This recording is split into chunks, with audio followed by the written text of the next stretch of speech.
Supplementary, Dr. Fozia Khan. What is the question?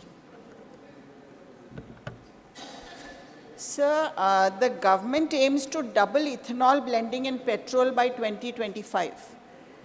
However, challenges are recently being faced in the ethanol supply chain, including disruptions in the rice supply. This is impacting ethanol manufacture, and projections are a 3.3% fall in sugar production. Honorable Member, Sorry, sir. you had given me supplementary for question number 3. Okay, sir, I'm sorry. No, it does happen sometimes. I was not paying attention. Sir, India is the largest global user of groundwater, extracting 4.92 billion cubic meters annually, with 63% of Indian districts experiencing declining groundwater levels. This decline is directly correlated with higher poverty rates, estimated to be 9% to 10% higher in areas where groundwater tables fall below 8 meters.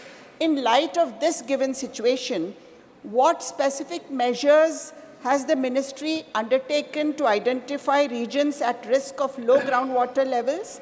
And additionally, what initiatives has the ministry taken to raise awareness among farmers about the challenges associated with excessive groundwater use, considering the invisible nature of groundwater and the potential for unscientific extraction and over-exploitation? Honorable Minister.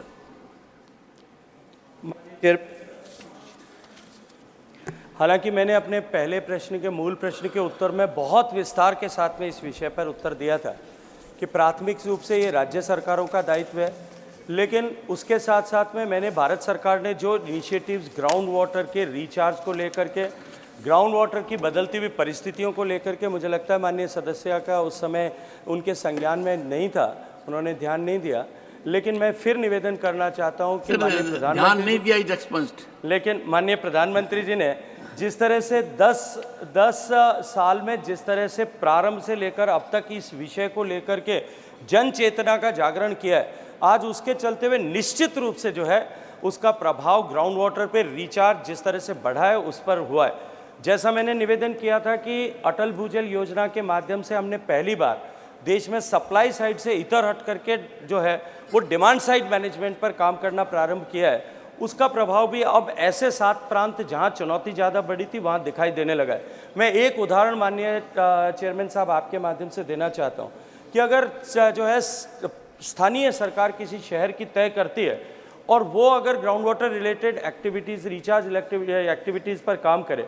मेरे प्रदेश में डूंगरपुर एक शहर है जहाँ बहुत बड़ा तालाब आपके संज्ञान में आप जो है शहर के बीच में लेक होती थी, जो सूख करके फुटबॉल का मैदान बन गई थी, क्योंकि पानी आज विज्ञान मानता है और 5000 साल पहले की भी हमारे जो है जो लेखों में, हमारी पुस्तकों में, हमारे पुराणों में लिखा गया है कि ज़मीन का पानी, सतह का पानी, ज़मीन के भीतर का पानी और नदियों का पानी सब आपस में कोरिलेटेड है। तो वहाँ पानी, क्योंकि ज़मीन का पानी विड्रॉल ज़्यादा हो रहा था इसलिए वहाँ की लेक सूख गई थी।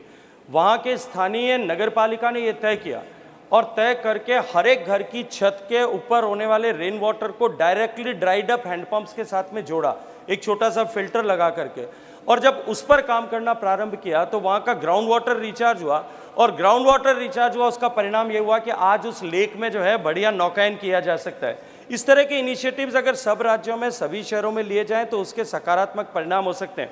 लेकिन इसके साथ इसमें मैं एक कॉशन भी रखना चाहता हूँ कि ग्राउंड वाटर रिचार्ज एक्टिविटीज़ के साथ में सेफ्टी को भी सब लोगों को ध्यान में रखने की आवश्यकता हो, ताकि सेफ ग्राउंड वाटर रिचार्ज हो। हम एक्विफर्स को इस जल्दबाजी में कहीं कंटामिनेट न करें, लेकिन निश्चित रूप से इस दिशा में अगर समन्वित प्रयास होते हैं तो हम एक बहुत बेहतर भविष्य इसमें देख सकते हैं। Question number